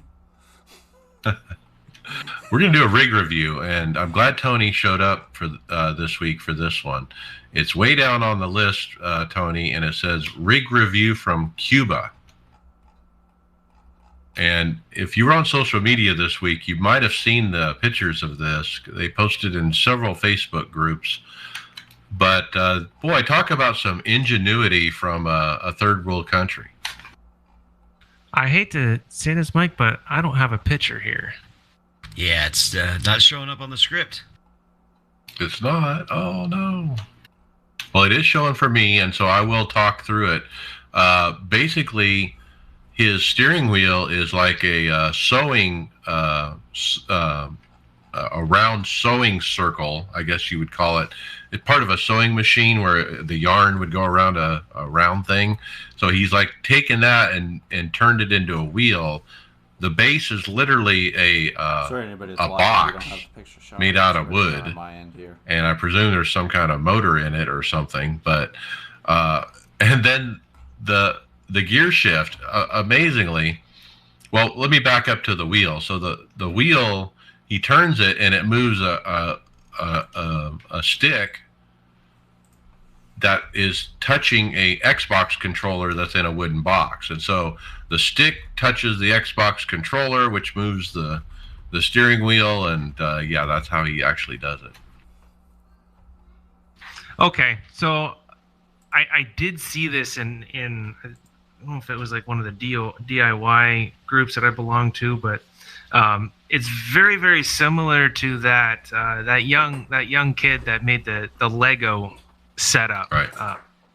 And yeah, it's pretty wild. You can really jump down a rabbit hole with some of the crazy builds that these guys do, and you know, you gotta figure it out. You know, if you, it's the passion shows through, right? You got the passion, you want to do this, you got to figure out how to make it work, and you only have certain means to be able to do it. It's just crazy what these guys think of. If you look throughout that group, there is a few different examples of, they're very rudimentary, very crazy looking, but man, like it's just amazing the engineering that these guys figure out with this stuff. It's just so cool. It is. And, the monitor, he's got an old CRT monitor from 15 years ago. And the colors are all out, it's like a monochrome kind of look. But man, I mean, if you want to race, I guess you'll race. That's pretty cool. I'm glad to see, people have that ingenuity. Yeah. And that's how it happens. That's where, that's where it starts. And, as a guy, progresses through things, who knows what he's going to come up with. He's going to find some crazy way to do something that none of us has ever even thought of, because he's had to kind of fight and scrape to make it work, where we can just go and kind of buy whatever we want. So, those guys just turn into geniuses, really. Okay. And Greg, you got this last one. It's timely because this is happening literally today. Where are we going back up to here? The screen? Last story, the RTX restock at Best Buy.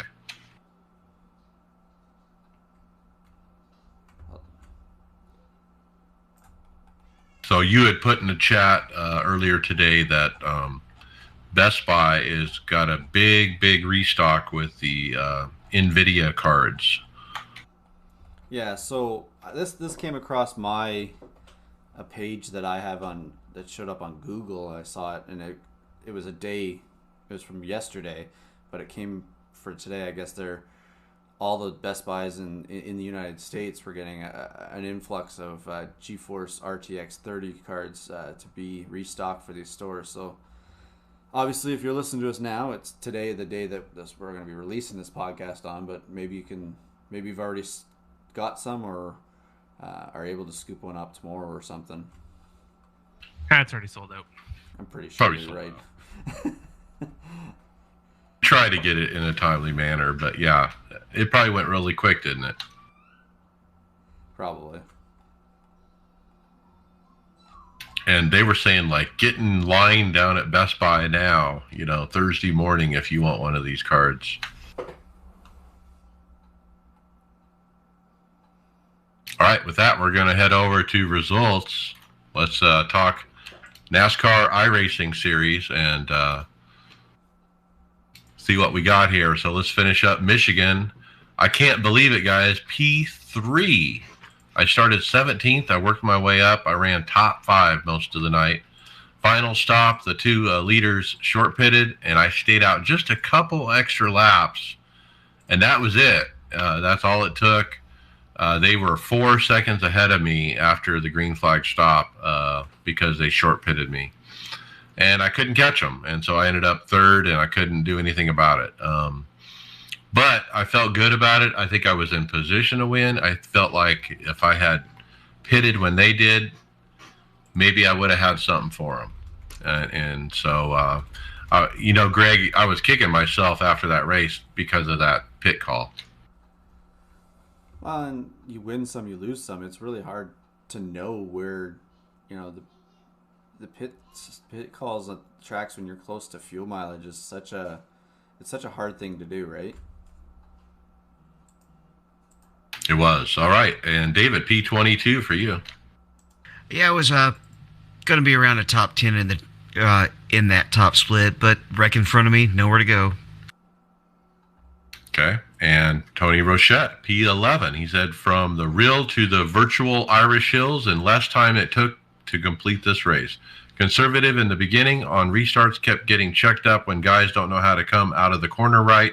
Was good on long run, but felt slow, was just tired.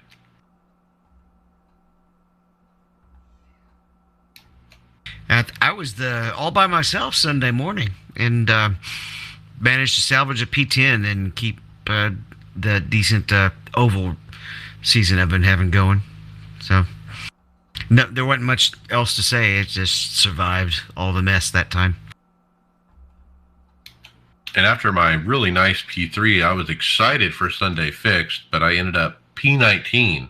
I had a good run going, but they stacked up on a restart, and like dominoes, I got crunched, both the front and the back. The car was just slow from that point on, so it sucked. Brian, P15. Yeah, I was late into this race because I was having some headset issues. I couldn't hear anything, so I wound up having to run the sound through my TV monitor. So that wasn't that great. But I was actually pretty fast, but I made a couple of mistakes where I got black flagged passing under yellow where people weren't catching up to the field, which is always a bummer.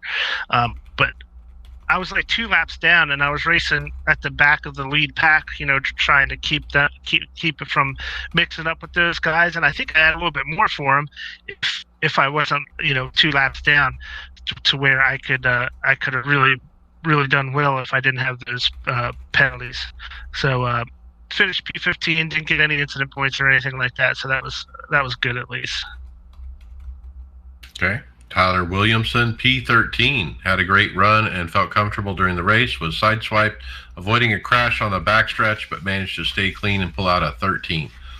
Thank you to Mike for spotting at the end. Yeah, I jumped in and watched the end of his race. That was kind of fun. All right, and then Daytona. Here we are, guys. David, P7. Well, you heard a reference to it earlier. This is the worst case of netcode I have ever seen. I posted it on iRacers Driving World, and they said it looked like one of those real-life wrecks where the tire gives out in the middle of the corner, right, and the car just shoots to the right. I was sitting in a good place to contend for the win, running second, getting ready to make my move. Caution comes out, and it was a green-white checkered. So I start on the outside, get a decent start, and stay with the guy, and we're all making the moves, and boom, netcode right into the wall. Still held on for the P7 and decent point stay, but man, that netcode.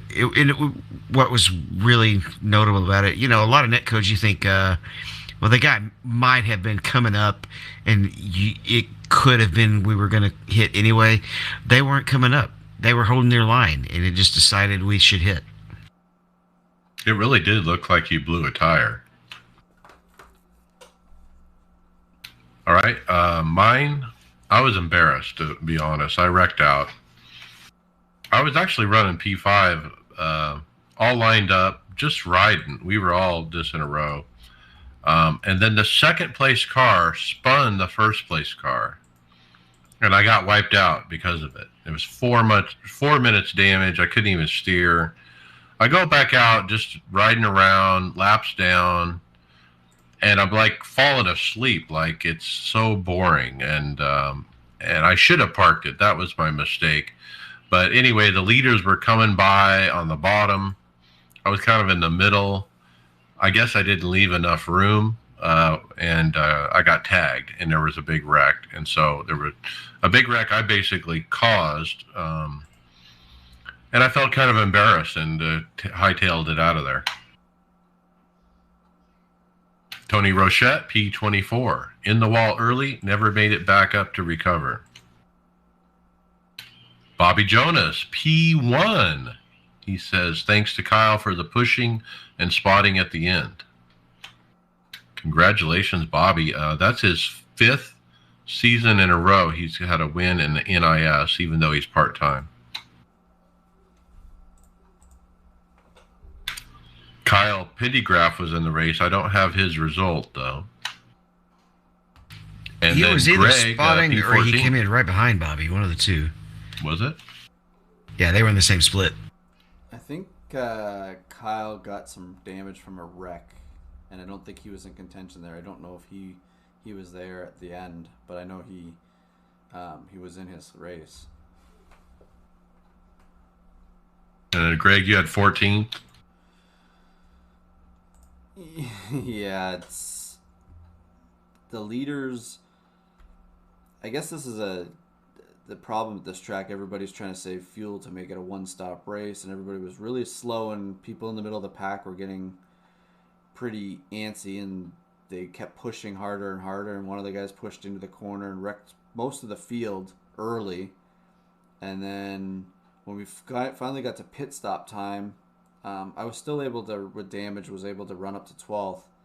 But I was coming down pit road, and this guy that was, I don't know, probably 8-9 cars back, didn't even make pit road speed. He took out 3 of us coming into pit road. I had damage from that. I was getting back up to speed after we got going. Came around, and there was a train of 8 cars that were faster. So I let them by on the inside. I was on the outside, and the last car, as he was coming by, missed the corner and ran in straight into me, and destroyed the left side of my car. So I had 8x in 1 lap for that track, and never had a caution from it. But I don't even know what to say. The guy's like, "Oh, I'm sorry, I don't know what happened. You ran into me. I just don't get that. I don't know what happened. You didn't make the corner." I don't know. And the guy on pit road was just, he didn't even say anything. It's just Daytona. Yep. Thursday Open, P11. I was actually running top 5. The first stops, I got rights only. And it gave me the lead when the other people took 4. And then after that, I led a bunch of laps as the leader. The last run, it was a fuel mileage thing. Like you were saying, we had to save fuel. But then later on in the run, we got to racing. And I actually made several tactical errors on which lane to pick, really. I was just making mistake after mistake after mistake. I was just picking the wrong moves, making the wrong moves. A little surprised by that. Usually I make the right moves, but it was just weird. I was making the wrong ones. But I feel like I learned something for tomorrow night when we run that's going to help me win that race. And a little bit of redemption after last night, where I was embarrassed by causing wrecks. To be out there leading laps and running up front and to be in the mix, at least in the beginning, I was, feeling pretty confident about that. It'd be interesting to see what we could do on Monday, if we can get like all 6 or 7 of us just lined up and make the outside work. You're not supposed to give away our strategy. Why? I can cut that out, but no, seriously. It doesn't work. We have they won't go with you. No, but there's 7 Tifosi guys that are going to end up in that race. There's only going to be like 30 cars in general. We should be able to dominate that race. You got to work together. That's the trick. All right, Tony Rochette, he ran with me today. He said, stupid goddamn lap cars going 3 wide and wrecked, and he was caught in it. And that's GAH for the spelling, if you want. Gaw. Okay, and let's move on to other official series, the 24 Hours of Silverstone. And finally, I jumped in, on that 919 just on a whim, because I'm actually in the iRacers Down Under group for some reason. They needed a P1 driver at some point. And this time they didn't have enough people to run a 919, but they were like, hey, you want to run Silverstone? And jump in. And I was like, sure. So I ended up running like 6 stints. And we were leading after like 4. By the time I got in, we had a 3-minute lead and just never looked back. Won and took the win in the GTE class. Nice. We also got another win here listed. B Open, Kyle Pendergraft. Daytona, all I do is win. Started P3 and just hung out behind the leader. On lap 18, the caution came out. I took fuel and tires and just waited my time behind the leader, saving gas. 9 laps to go. I made my move for the lead when we came up on lap traffic. Held off the field for a P1, baby. Okay, let's talk Fast Track Sim Racing League. David, P2. Yeah, basically survival of the luckiest, right? A lot of cars ended up getting taken out on this one. This track had a lot of guys who were not used to being next to each other running, in this package, and as a result, some of the good drivers just got caught up in junk, and I was lucky enough to not be one of them. Yeah, so Joe Owen was wrecked, Steve Llewellyn wrecked, Tony Rochette was wrecked, Bobby Jonas blinked out, and then Greg Hectish, you were wrecked too. Was wrecked twice. And both the times, if you look at it, I'm the one initiating the actual wreck, but it's not the fact that I had nowhere to go. And the first one, I guess, David, you said to me, don't be so honest next time. And I've learned my lesson, because being honest put me back in the pack trying to get past everybody. And what did it do? It caused me to get in something else. Well, I said don't be honest because you took the blame probably when you shouldn't have. And Joe had a live spotter, who took a look at it and said it wasn't on you. I think the problem that I see, even if I get that we want to penalize in that league for incidents that happen on track and it work, try and make it work that way, but I don't know.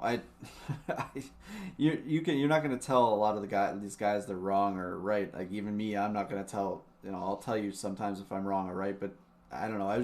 I left that race very disappointed. I don't know if anybody noticed that from me, but I was so disappointed in the fact that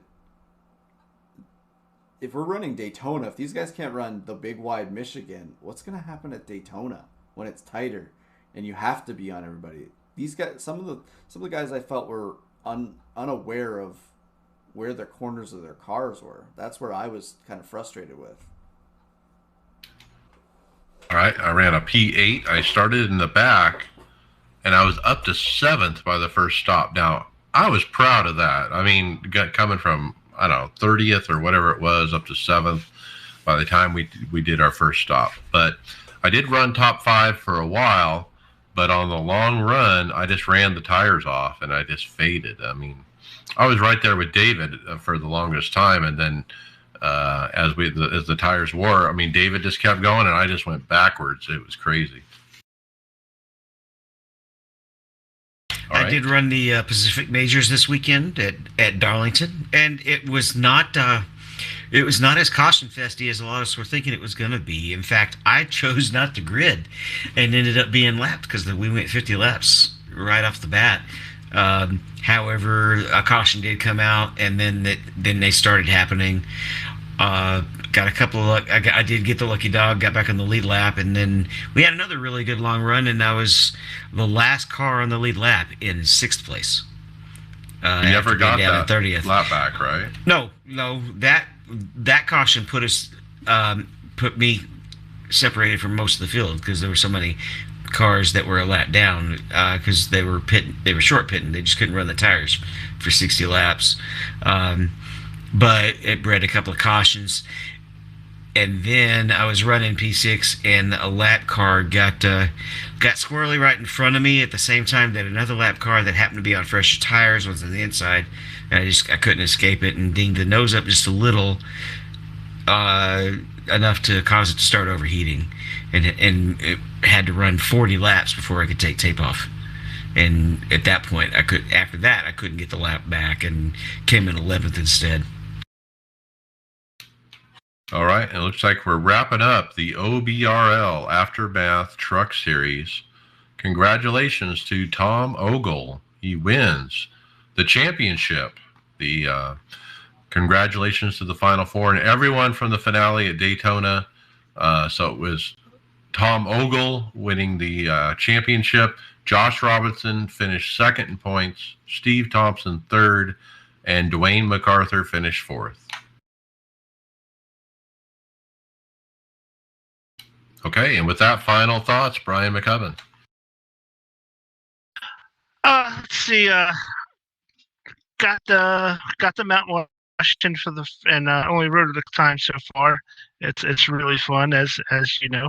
I'm looking forward to hitting some OBRL now that their season's going to be restarting shortly for the ARCA and the Truck Series. So I'll be running those regular now that my schedule's a little bit less crazy, and I'll be able to hit all those races. I won't miss more than multiple weeks on those. So so that's what I'm looking forward to right now.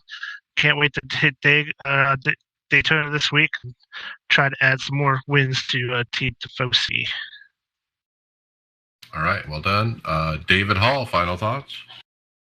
Not a whole lot going on this weekend. Looking forward to actually resting a little.